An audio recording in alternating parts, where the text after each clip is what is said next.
Ah, c'était un premier ça dans le concept. Aujourd'hui, c'était un jour très spécial. Je ne sais pas ce qui m'a piqué, mais il est temps que nous partageons quand même un message très important qui me dérange, qui me touche énormément. Ah, les gars. Ah, la femme. La beauté africaine, nos mamans. Celles qu'il faut naître. Celles qui souffrent 9 mois comme ça, là. Regarde la jeunesse là en train de se détruire. La femme qui avait la valeur à cette époque, en 1960, pour voir rien que le derrière de la femme, c'était le problème. Il fallait fouiller, il fallait être un vrai poète. Mais aujourd'hui, on n'a plus besoin de poète pour avoir une femme, ou pour voir une femme, non. Il suffit d'avoir un billet de 200. Pour lui faire manger le riz de 100 francs et le brochette de 200 pour lui faire manger 300, un petit top. Tu peux avoir la femme nue et tu ne considères pas. Mes soeurs aujourd'hui sont lancées dans la prostitution, soit en disant que la misère existe, soit en disant que c'est la souffrance. Nos soeurs qui sont dans les placements. On sait tous que la vie ici est dure.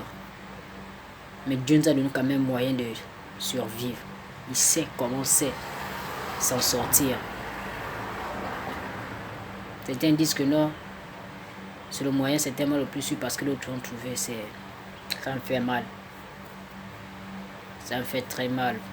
Voir nos jeunes sœurs de 17 ans, voir 12 ans qui couchent avec les grands-papas pour avoir des iPhones, pour avoir des skinny, des boys French, pour avoir des chaussures.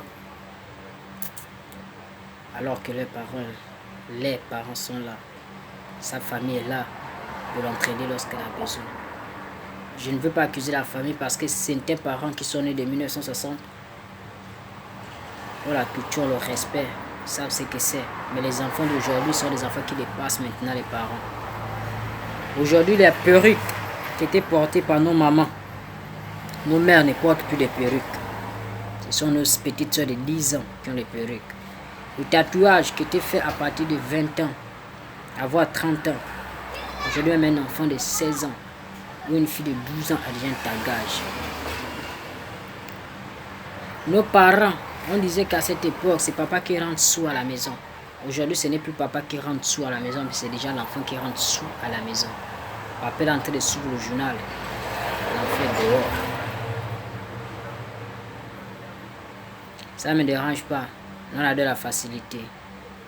Mais ce qui me fait mal, ce sont nos sœurs qui s'épuisent chaque jour, qui font de lundi à lundi, qui couchent avec plusieurs boys par jour. Est-ce qu'elles ont pensé comment fonder une famille? Est-ce qu'elles pensent à leur futur? Parce qu'on ne vit pas pour aujourd'hui, mais on vit aussi pour demain. Parce que si tu décides de te sacrifier pour aujourd'hui, mais qu'est-ce que tu as réservé? Si tu décides de te sacrifier pour aujourd'hui, qu'est-ce que tu as réservé pour demain? C'est d'abord ça, la mentalité. C'est bien beau, c'est vachement beau, j'apprécie. Quand tu vas à la gare routière, ce sont nos soeurs camerounaises qui se font payer par 1000, 2000. Alors qu'au Cameroun, là-bas au Cameroun, c'est 200 nos gars. Nos soeurs gabonaises se font coucher parce qu'elles ont besoin de 20 000, un coup. Oh God, même comme les paroles là me font mal. Ça me fait vachement mal. On dit chacun de lui a sa vie.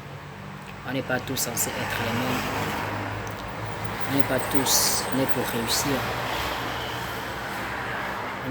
Nous ne sommes pas tous censés avoir le bonheur qu'il faut. Il y a d'autres qui vont mourir par le sida, d'autres vont mourir par accident, et d'autres vont mourir certainement par des courtes maladies, d'autres par de longues maladies, d'autres par des contaminations, parfois d'autres par poignardade.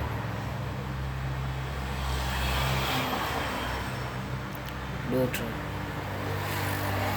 vont attacher, vont se pendre, d'autres finiront être poignardés, agressés, etc., comme dit le français.